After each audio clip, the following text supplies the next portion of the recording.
Et puis, forcément, il y a la dimension voyage qui est souvent évoquée dans mon travail, souvent mise en avant. On parle de peintre voyageur.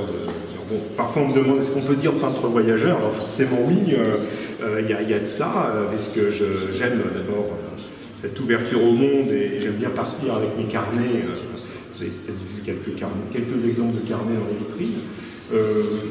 Donc ça c'est vrai qu'il y a ça, mais après il y a une transformation aussi à l'atelier. Donc entre le travail de notation papier, qui est une pratique de tous les jours pour moi, et donc ce qui donne les carnets immédiats, que là je fais vraiment sur le terrain, et le travail différemment élaboré qu'on fait devant une peinture de grand format ou de moins grand format d'ailleurs dans un atelier, c'est assez différent comme démarche. Donc moi j'ai besoin des deux.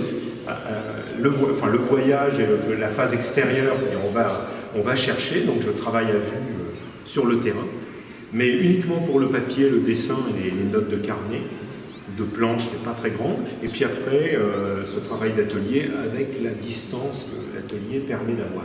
Un peu emblématique de mes thèmes, l'éléphant, le pachyderme, qui me poursuit quand même depuis pas mal d'années, parce que je recherchais un petit peu les premières apparitions de l'éléphant dans ma peinture. On a retrouvé des toiles, j'avais un peu oublié d'ailleurs, sur la traversée d'Hannibal, la traversée des Alpes par Hannibal, donc c'est des toiles qui datent de 87-88. Une apparition beaucoup plus remarquée au moment où j'ai commencé à voyager en Inde, et inévitablement, là, bon, voilà, j'ai ramené des choses que j'avais vues, des dessins, et puis ça travaille de manière autonome, donc forcément, cette toile-là, elle doit avoir peut-être 2-3 ans, pas plus.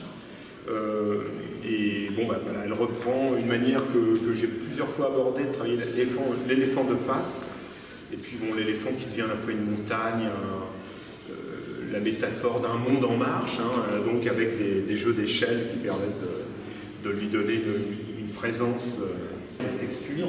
Forcément, l'éléphant a un côté spécial au niveau de la peau, comme tous ces. D'ailleurs, le rhinocéros a cette caractéristique, et d'autres animaux un peu antédiluviens, comme ça, qui ont, par leur carapace, leur peau et autres formes d'aspect, permettent d'avoir des matières, des textures. Donc cette toile est assez atypique parce qu'elle est faite de plein de ces stupas, là, enfin, je crois qu'ils appellent plutôt ça des chétis d'ailleurs. Ce sont des temples qui peuvent être d'ailleurs des temples reliquaires, hein, parce que c'est dans cet endroit incroyable qui est Bagan, je ne sais pas s'il y en a qui connaissent ou qui ont entendu parler. Enfin, bon, c'est un endroit complètement incroyable qui se trouve en Birmanie, c'est partie des hauts lieux de ce pays. Et il y a sur une vingtaine de kilomètres, une bonne vingtaine de kilomètres, je crois que c'est pas loin de 6 ou 7 000 temples. Bah, certains de ces temples sont très travaillés, il y a des motifs, des stucs, c'est 12e, 13e siècle, 14e. Alors les pirogues, c'est une histoire qui remonte à peu près, je crois que c'était vers 2003 ou 2004, peut-être un peu avant 2002, 2003, peu importe. J'ai commencé à aller plus régulièrement en Afrique de l'Ouest avec mes carnets, et j'ai commencé par travailler sur les rivages du Sénégal avec ces superbes pirogues peintes qu'on voit, ne serait-ce que sans aller bien loin, dès Dakar, il y en a dans des ports, différents ports, petits ports de pêche dans Dakar, et il y en a sur toute la côte. C'est assez fascinant parce que ça crée des enfilades plastiquement sidérantes, quoi, surtout si le point de vue est un petit peu élevé. Bon.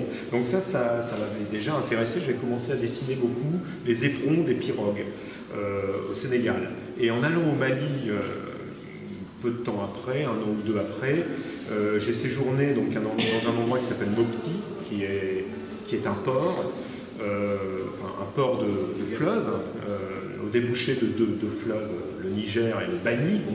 Et cet endroit-là est incroyable parce qu'il y a des pirogues qui viennent commercer depuis le Niger, depuis toutes les régions d'Afrique de l'Ouest. Et donc on voit arriver toutes les pirogues qui font la longueur de cette pièce, hein, en gros, au moins. On pourrait peut-être même pas toutes les faire rentrer parce que c'est grand, une pirogue même de fleuve. Et elles sont donc, je dirais, stationnées les unes derrière les autres comme ça. Alors dès qu'on s'élève aussi de certains points de vue, on a cette vision qui est quasiment abstraite de rythme effilé. Donc ça m'avait beaucoup intéressé et j'ai fouillé ça. D'abord par mes croquis, ce que j'ai ramené sur place, puis bon, ça ne m'a pas lâché pendant un bon moment, et ça revient régulièrement aussi. Alors, il y a des fois où on écarte le thème pour s'intéresser à autre chose, mais l'envie est toujours là, donc il est possible qu'à un moment des pirogues reviennent, parce que parfois on s'écarte d'un thème pour mieux y revenir. Parce qu'il y a en Inde, qui sont aussi blindés de monde, des gens qui traversent le Gange, et voilà, sauf que c'est plus tout à fait des Indiens, c'est parfois des oiseaux, des totems, c'est là que l'épaisseur de quelques années, disons, de cheminement va faire qu'il y a des interférences qui se créent dans mon travail, et donc parfois le personnage va devenir comme une sorte de petit fétiche enrubanné de cordelettes, tel qu'on en trouve en Afrique de l'Ouest, ou on ne sait plus si c'est un turban, enfin après voilà, ça navigue aussi, et je laisse venir. Et il y a quelques années, il y a 4 ans, 5 ans, j'ai dû commencer à revisiter un petit peu cette idée de ville totem avec plein de verticales. Forcément, ça évoque Manhattan. Je ne vous cache pas que c'est un retour d'ailleurs d'un tour à New York, que ça a commencé à repartir de cette manière. Et bizarrement, il y a eu des glissements avec l'Inde, donc j'ai associé cette toile-là qui... Alors, il y a eu des glissements qui sont liés, sur le plan anecdotique, à des voyages pas très éloignés, d'ailleurs entre l'Inde et Manhattan, donc pas grand-chose à voir entre Bénarès et New York. Mais voilà, les télescopages se font, et puis après, il y a des solutions imaginaires qui apparaissent. Et j'ai développé aussi plusieurs toiles dans cette veine. Il y a les villes flottantes, si j'en ai pas parlé, les villes pas flottantes, mais sur pilotis. Là-bas, il y a une ville birmane inspirée du lac Inle, qui est plutôt donc une sorte de labyrinthe sur pilotis, sur tige. Voilà. D'une certaine manière, je m'aperçois que il y a les personnages, les animaux, mais il y a aussi une certaine obsession pour tout ce qui est de l'ordre de l'habitat, du construit, surtout si c'est foisonnant et proliférant, un peu organique, un peu dense.